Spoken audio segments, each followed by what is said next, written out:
Tonight we're going to be making homemade macaroni and cheese. My daughter got her braces put on today and she has to eat soft food. So when I asked her what she wanted, she requested macaroni and cheese. So we're going to give that a try tonight in the Instapot. The first thing we're going to do is we're going to add a pound of macaroni to the Instapot. We're going to add 4 cups of water.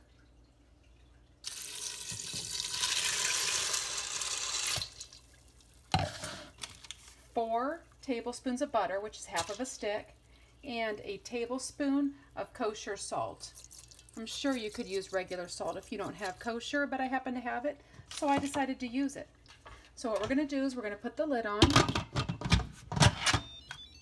We're going to lock it, and we're going to make sure that the vent is sealed. You know that it's sealed because you turn it away from you, the vent in the back. And then we're going to hit pressure cook for only 4 minutes. It's going to take about 10 minutes to come to pressure, and after it does, it's going to cook for 4 minutes, and then we'll move on from there.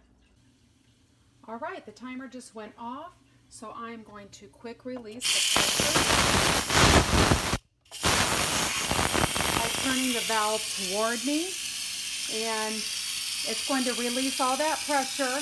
And then we're going to stir in the remaining ingredients, and I will show you what that looks like after this pressure is released. Okay, you know that all the pressure has been released because the little silver circle has dropped down. That lets you know that the pressure's been released. So we can go ahead and remove the lid. And our pasta inside is done. Kind of give that a quick stir. And it looks pretty good. It's absorbed pretty much all of the water. It's still a little wet looking, so if you feel you need to drain that, now would be the appropriate time to do that. And if not, you can move on.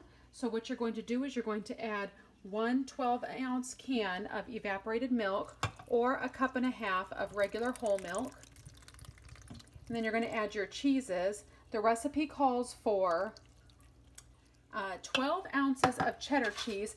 I only had 8 ounces, so I also added in 4 ounces of Velveeta, and it also calls for 4 ounces of mozzarella. So I added that in. That's got a nice melting factor. So you're going to pour all that in, and you're going to stir until it is all melted, and it looks great, and we'll do that, and I'll show you what it looks like when we're done.